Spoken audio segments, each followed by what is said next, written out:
Okay.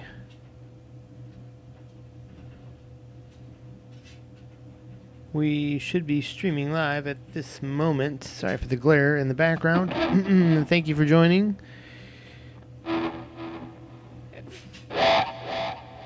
We'll wait for people to populate a little bit, and in the meantime, we will draw a fretboard here. And I'm going to type in the title of today's broadcast, which is not Aeolian. This is going to be Rush, Freewill, Explained. Sorry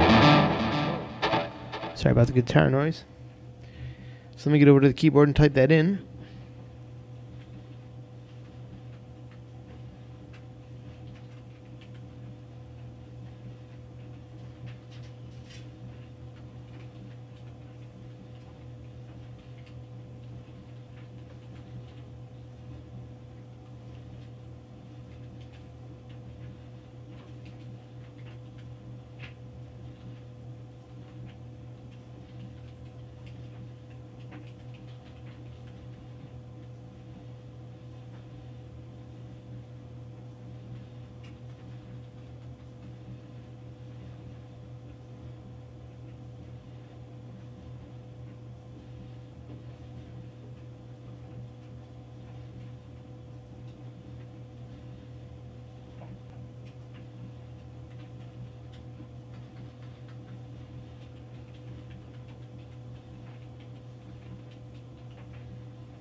All right.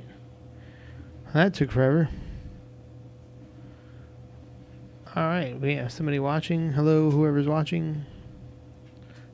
It's probably just me, but maybe it's somebody else, and they'll type in the chat hello, but if not, whatever. Let's, what do I need to see here?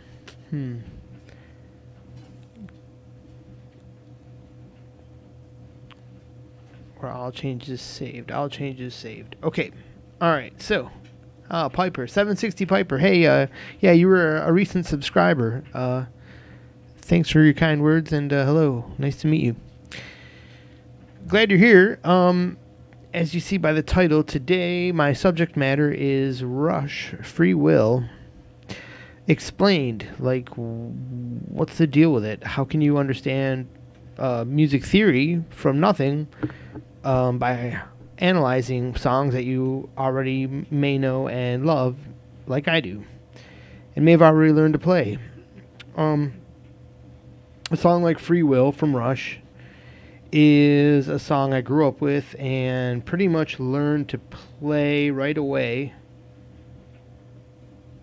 on the guitar because I loved it so much. It didn't seem to be that much of a challenge to me to play it, just because I loved it and felt like there was something about, you know, the way that song was played that I could just totally play that song. I just felt like I could.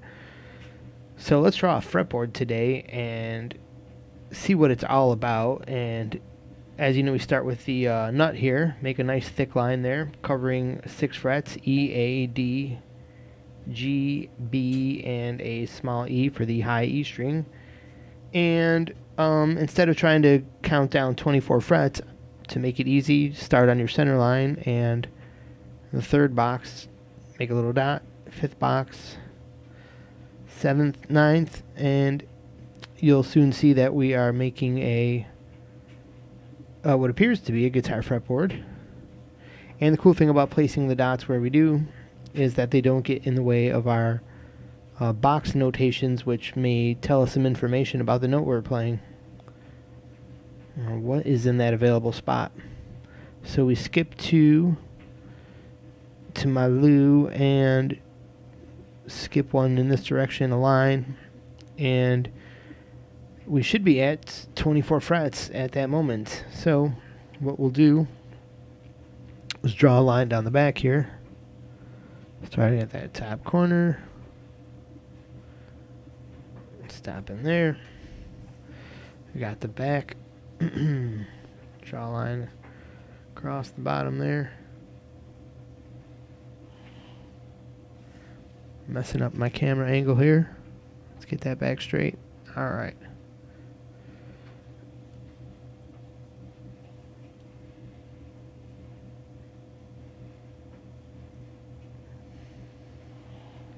So let's say you've got a graph handy, a half grandy, ha ha ha, a graph, and you're trying to figure out a song, and you know a riff to it. Well, graph it out and see what you can find out about it. I did this with Rush Freewill one day, and I was pretty amazed at what jumped out at me that I never really knew. I knew how to play the song for a long time. Here's the intro. Sorry. Get it in the camera here.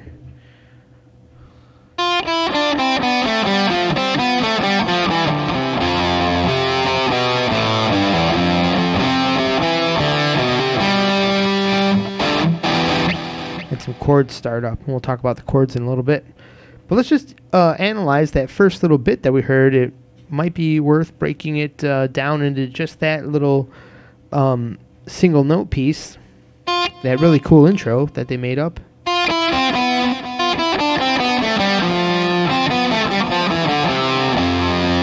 The cool thing about messing it up is I may not get a copyright issue because I'm not playing it exactly right, which could actually happen, so consider yourself lucky for seeing this video because it might not be broadcast as soon as the YouTube police process the information that I've used a Rush tune.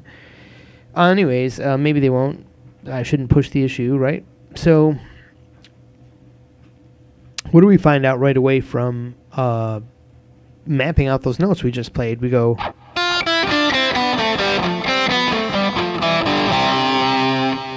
let's see, we played this note. We'll just give it a little, we'll give it a little coloring here. We'll make them yellow. So, leaves us open to write some things there. We played the E, or actually the F. We started on this F note. And we played an E. We played this note. And we played this note. And I just totally fucked up there. Damn, I hate when I do this live on camera, but now I've got a yellow spot in both places, so we're going to have to do this. F, E, D, C, B, A, G is this. All the notes we played.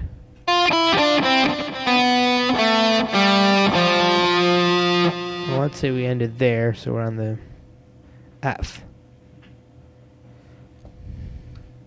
So let's review that really quick. So just the very first part there. The first what? 1, 2, 3, 4, 5, 6, 7, 8 notes. Now, what do we notice right off the bat with these 8 notes? We're starting on an F note. Here's some clues. For those of you who totally don't know anything about music theory. We're starting on an F note. Okay, let's write that down. F. And we're ending on an F note. And there's 8 notes in between. What does that sound like to you? Does that sound like a 7-note scale that ends on the octave for the 8th note? And does it follow stepwise? Let's see. Let's go in reverse order. F, G, A, B, C, D, E, F. That's like the alphabet right there. So we notice right off the bat, we're on a scale counting down from F. Okay, so there's a big clue right there. This has something to do with F, and maybe we're in F major or F minor or F combolonian, you know. You have no idea until you analyze further. But there's a good start, and you would be right. We started on an F, and we ended on an F. So basically, really clearly, the two things are being stated to you in that statement, that this song is in the key of F. Well, it's not in the key of F, but it has something to do with F. I'm sort of in the key of F. We'll get to that in a second. And it's F something. I'm going to tell you that in a minute. It's using all the notes of a major scale. And we got to find out which major scale, and that's going to tell us something about what we're doing, or what F this is.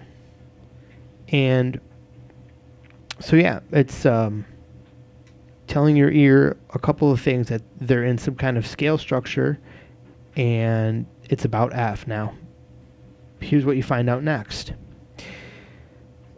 If you start to learn music theory, you may know that basically a key of notes is selecting any group of the 12 notes, 7 of the 12 notes, right?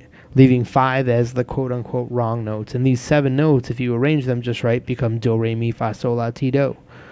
I guess I'm making this a music theory video because I've got, hours here to be live, although no one wants to hear me talk for hours here.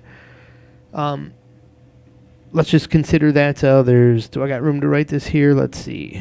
Maybe I'll start down here. Do. There's 12 notes.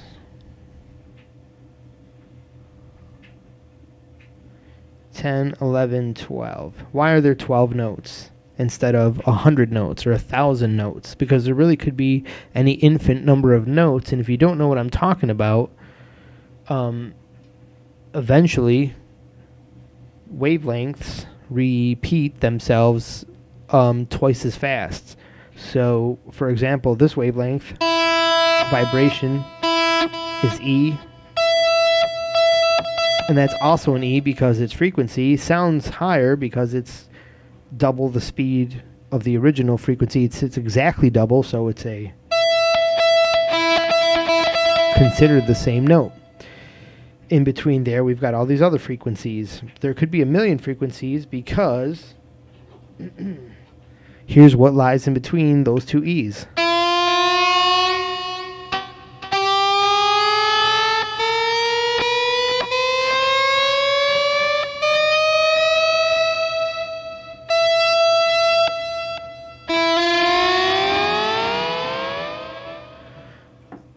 You could divide that up into a million little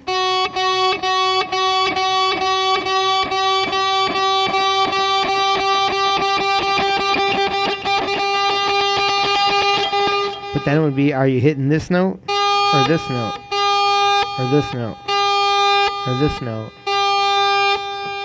Not too much distinction in between those notes. So there's the key right there. Using a 12-note system provides a really great amount of distinction while giving you a nice amount of notes that creates a complex system that keeps most people as listeners, but some people as players, that will be able to master this weird shape and grouping of 12 notes. So that's why there's 12 notes and not 24 or a 53-note system, because at 24 it starts to lose distinction. 24 you could probably listen to and make some sense of, but after that you really lose distinction in notes.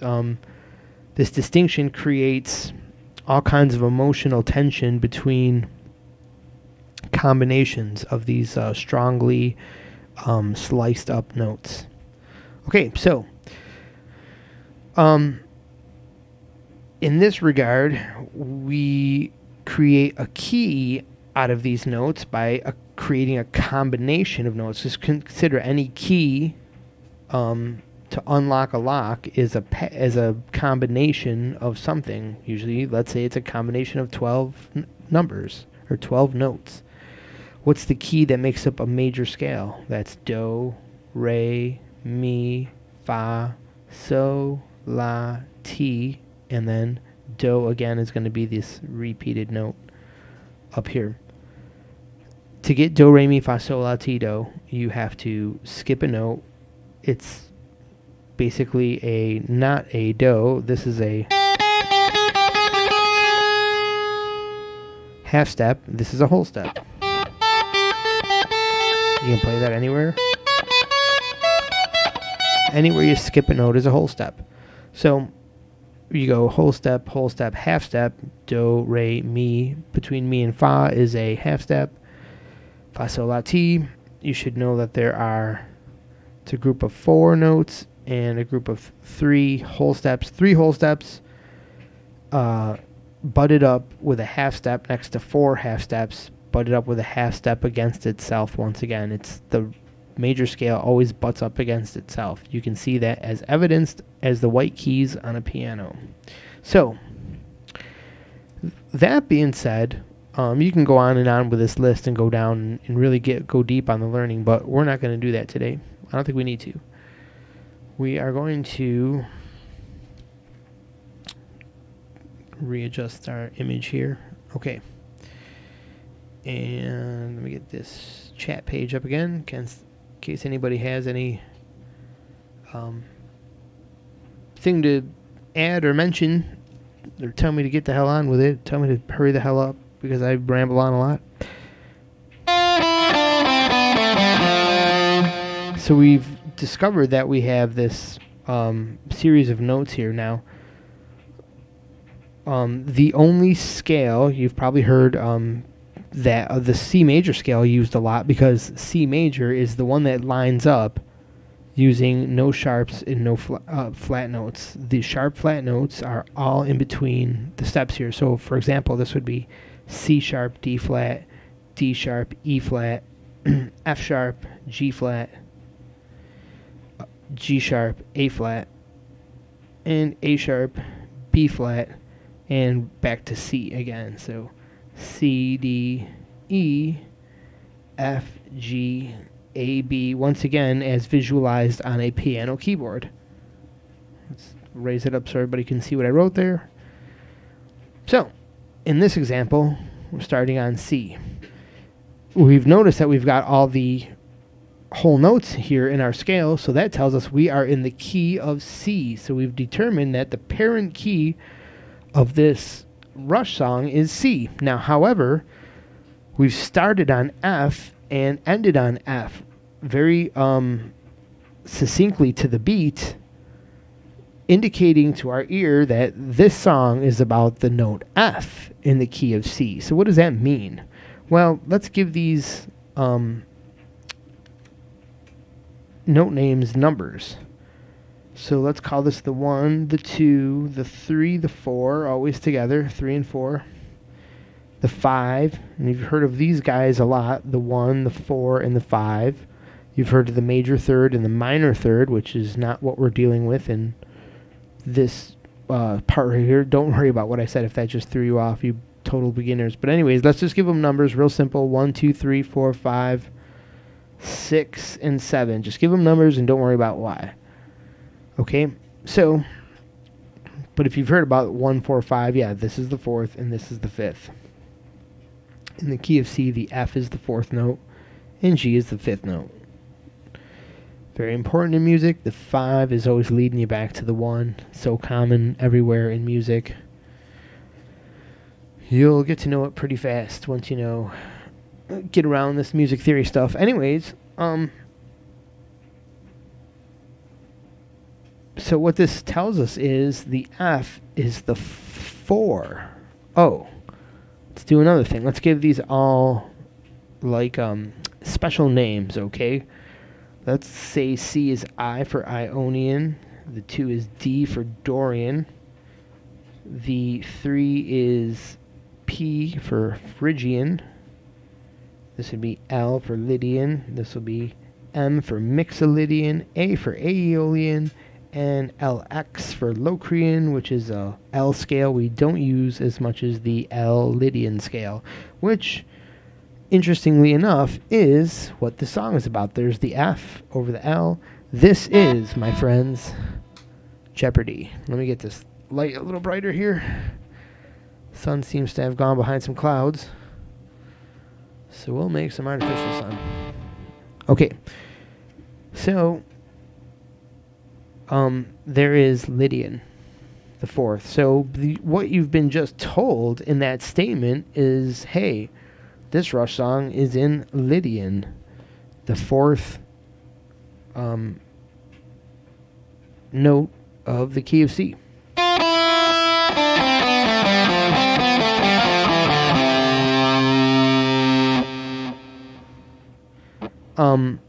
So yeah, when I play the second part there, here's the first part. Let me get that all in the picture there.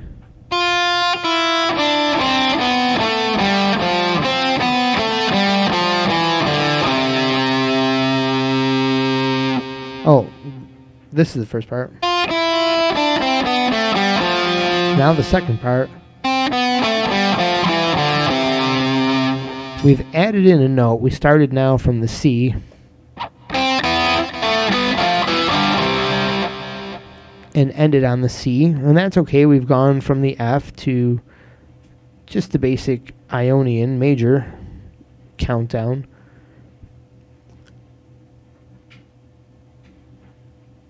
And that works out.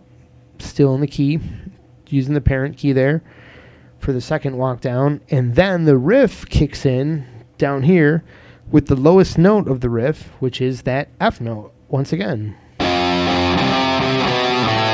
And then back to that F note once again to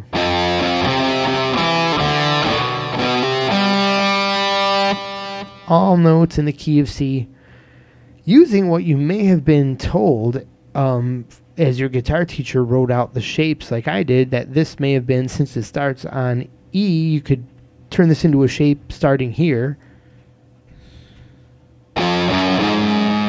Sorry.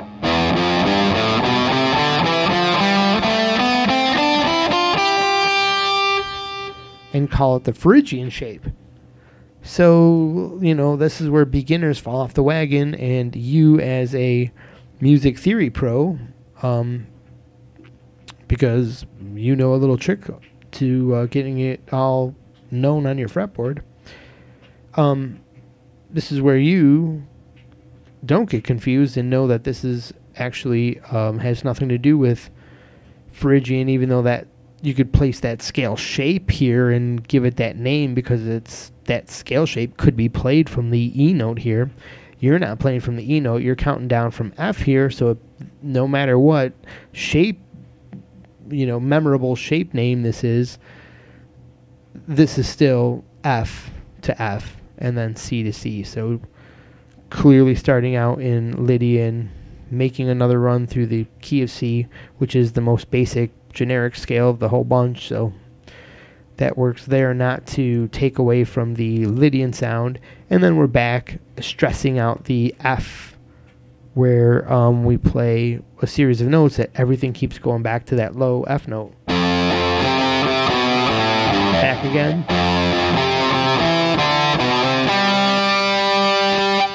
Ending on a D, the 2, the Dorian. But so we've got that F.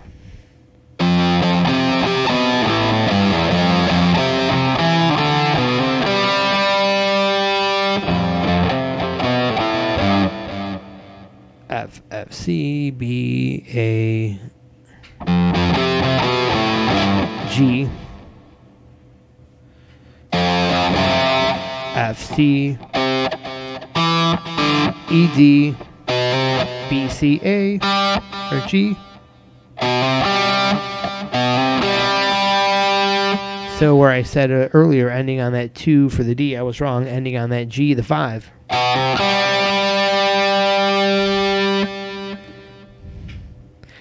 Leading you right back to the F.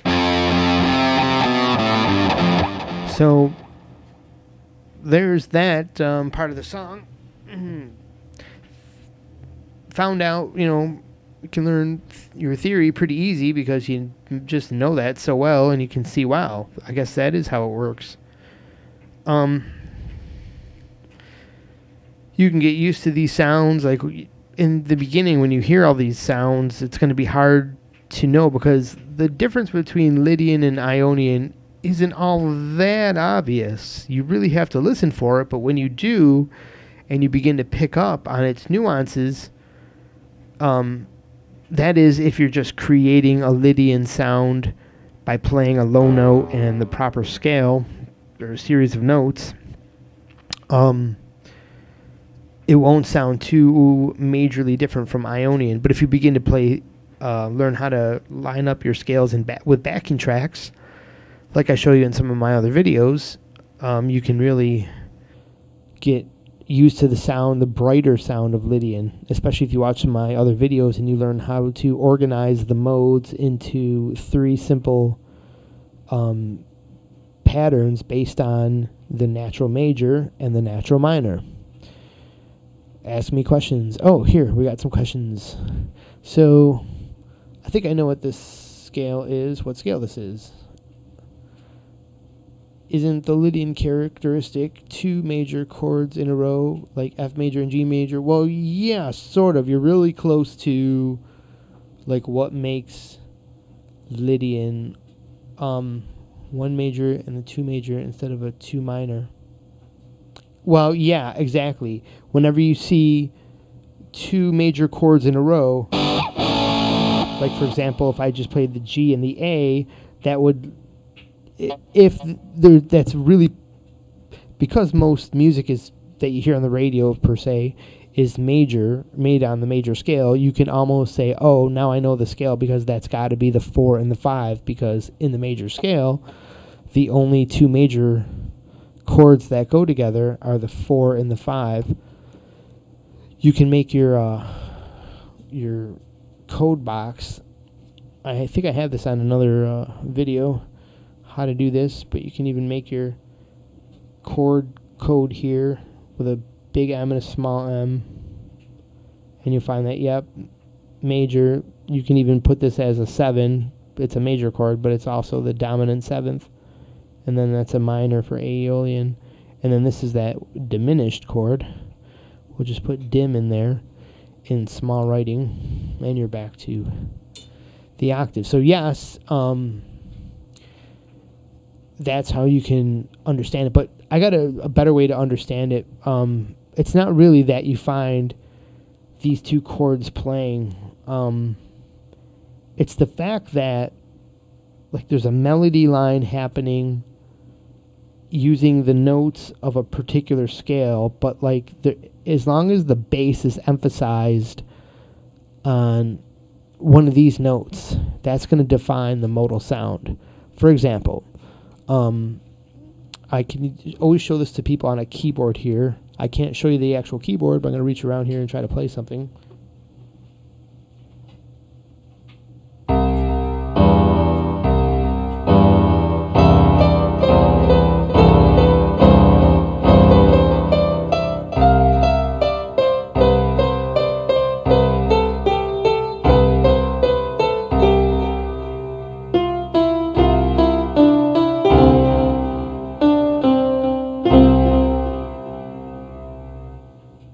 Did you hear how the melody sounded?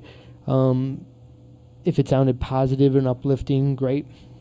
I'm going to play another melody line here. Let's listen to that and see how it sounds.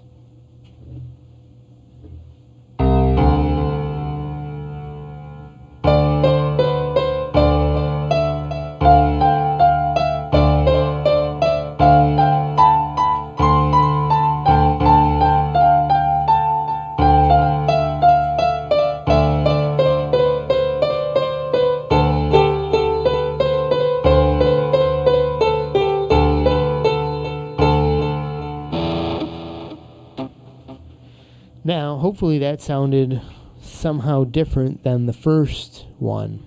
Like there was a longing to it or something like that. Maybe something a little more sad to it, but not totally sad. If you heard it like that, perfect. Because the greatest thing to know about what I just played is all those notes were the same. I didn't change any notes to make it sound happy or sad. What changed was the bass note. The fact that in the beginning of the riff, I was playing the C note, which is the 1, So that was the Ionian, and it gave all the melody notes an inherent Ionian sound no matter what melody I played.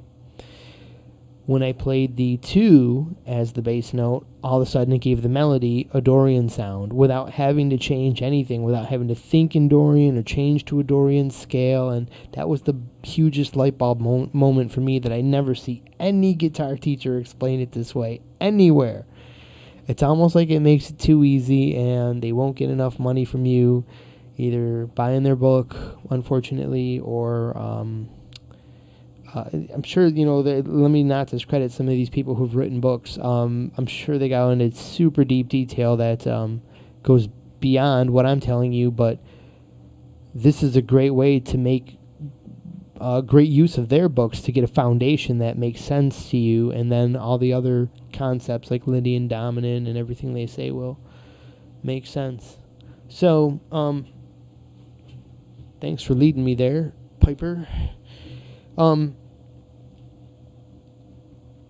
That is how the modal sound is made. So in this instance, with that F being the lowest note,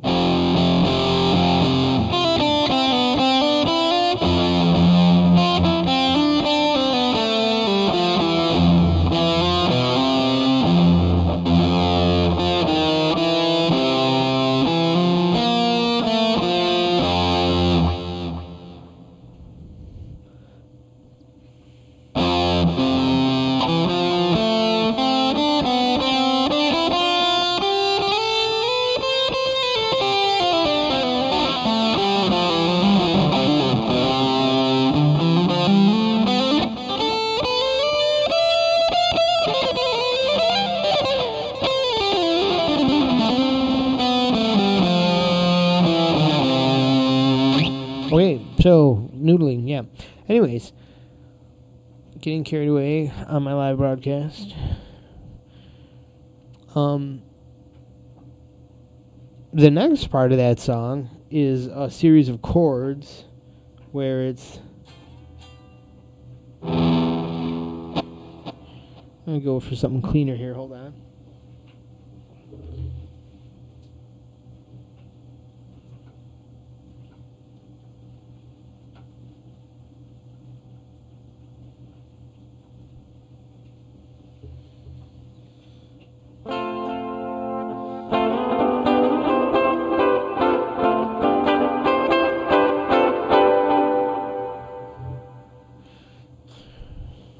I'll go with some guitar tab I got out of a magazine in the 80s. You're basically sliding this chord shape up, playing it up here, and playing these other two shapes, which is just basically 3 strings barred. So this series of notes here is, let's map this out. We've got the 7th fret, the 5th fret, and the 6th fret. So what do we have here? We have, where are we here? We are the, what did I say, 7, 5, 6? So, where do we have? B, and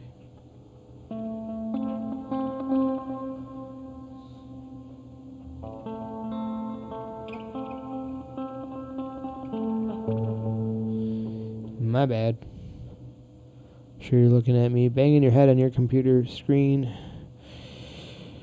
saying that's, what the hell are you talking about? Wait a minute, I got this all messed up. G, A, B. It was right. That's something messed up here. Okay, because I'm looking at my guitar wrong here. So I am on A, C,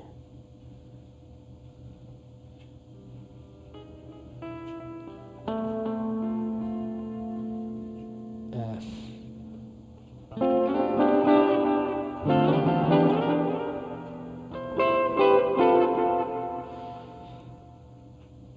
On all those shapes, no matter what note I play, it's always a note in the scale.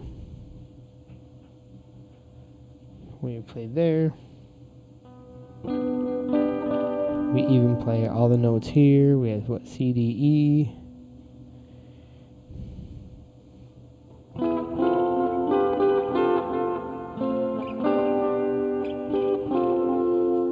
Oops. So we play here C, F. We don't play the E. And that got hung up there because I'm like, wait a minute. There's no note right there, but there. We play the C, F, A. We play the... Oops. My bad. D, G, B. And, of course, we play E, G, C. And there's all the notes in those chords that go...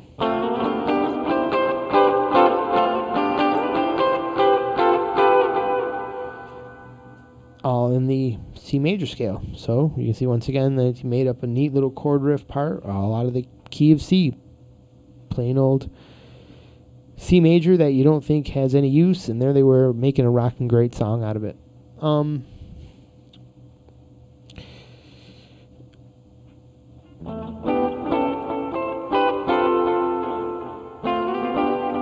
If we kind of turn those into more familiar bar shapes, you can see that that's makes it like a D minor chord. Now, D minor chord includes your pinky playing this note, but in this chord we have the pinky omitted, and we're using the barred note of this finger on the 5th fret. So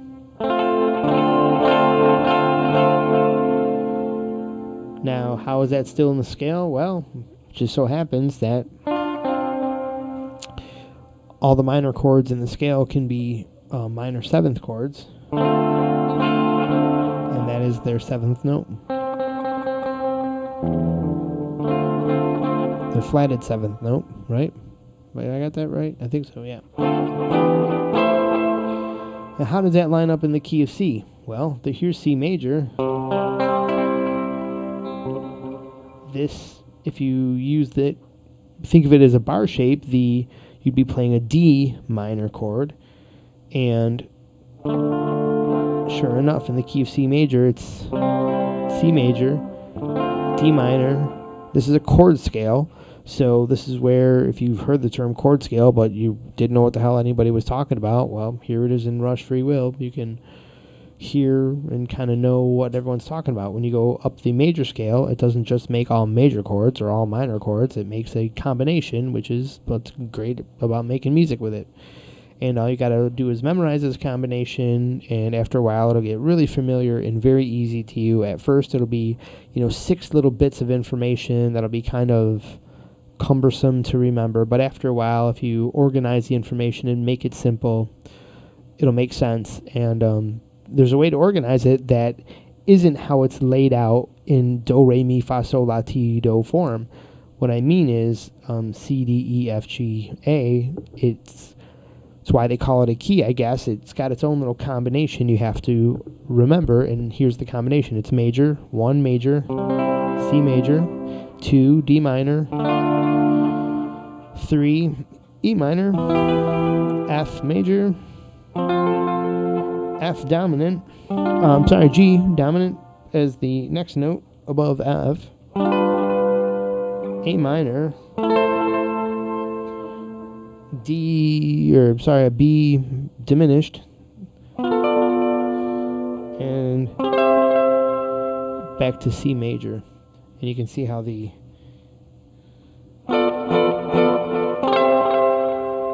B leads into the D there. So,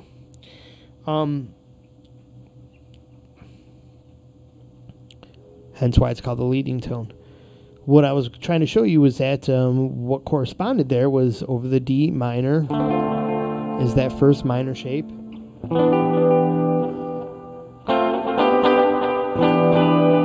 E minor. Then this falls over the A minor, the 6.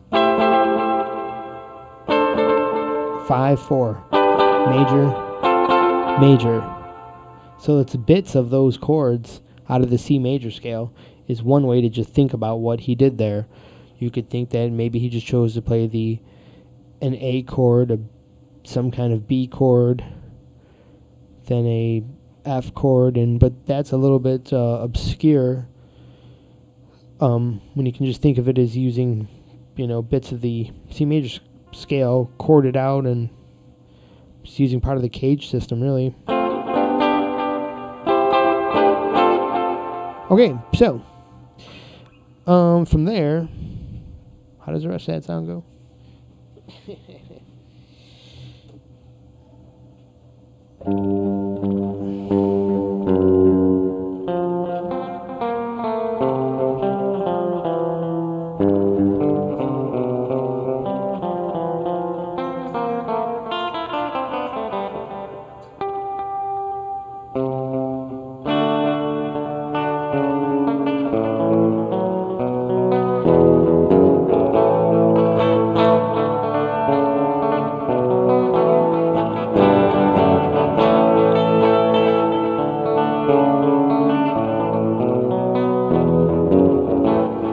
Over that part, we skip out of general.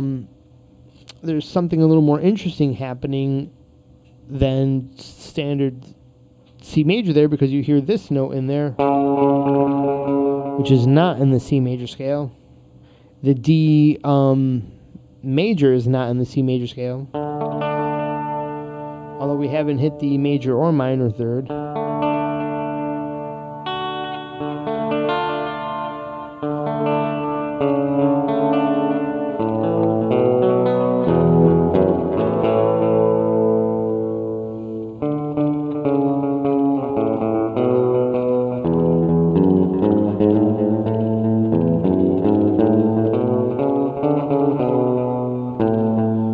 It almost seems like it switched into A major there.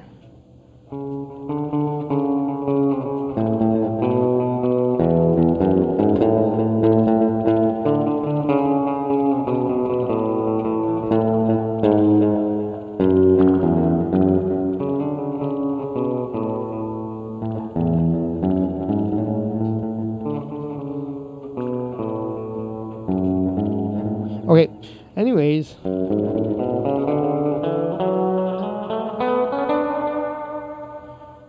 How could I instantly tell what key that morphed in when I got hung up there and got to a part where I was like, oh my gosh, what's going on there? Right on the fly. Well, I was able to identify that square box. I just hunted around in that melody line. You can choose a ready guide in some celestial voice. If you choose not to. Something like that. Anyways, yeah, I'm not a singer. Wish I was. And it appears there that the square lands over the A note. So, in other words, using a square of notes right there, with the A note there, that's A major. Since we started on the D note, it's almost like a Lydian form out of A major, D Lydian. Well, I think I'm going to go live later again on a totally different subject. I think I've Warren Rush Freewill here out in about 45 minutes. That's pretty good for a live video where you've dropped your pick anyways and don't feel like going down on the floor to grab it. I got another one here.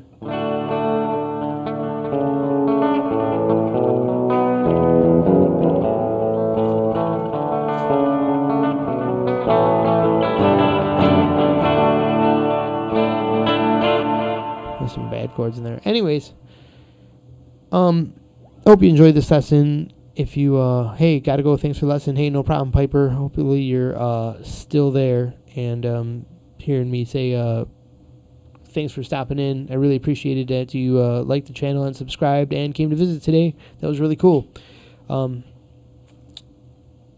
Thanks for watching. I guess we're going to leave you with that, folks. No more questions here in the chat box, so try to catch me live next time, maybe a little later today. Hopefully I get to doing this more. The weather's turning nice, and due to a whole bunch of life circumstances, I've been just thinking about getting online and getting to the computer every day and just crapping out by vegetating on YouTube videos, feeding my mind with ancient architect stuff and, all that jazz, right? So, in that regard, I really owe the audience an apology here. All my new subscribers just sitting here not making any videos. And so that's how that goes. So hopefully you can forgive me, and I will be inspired to get to this computer and make more YouTube sense here, guitar sense on YouTube, if that made any sense at all. Have a great day, everybody, and we will talk to you soon. Thank you for watching. Please click a like, please subscribe, all those great things, and yeah, check out all the videos on my channel. Tell your friends. All right, have a great day.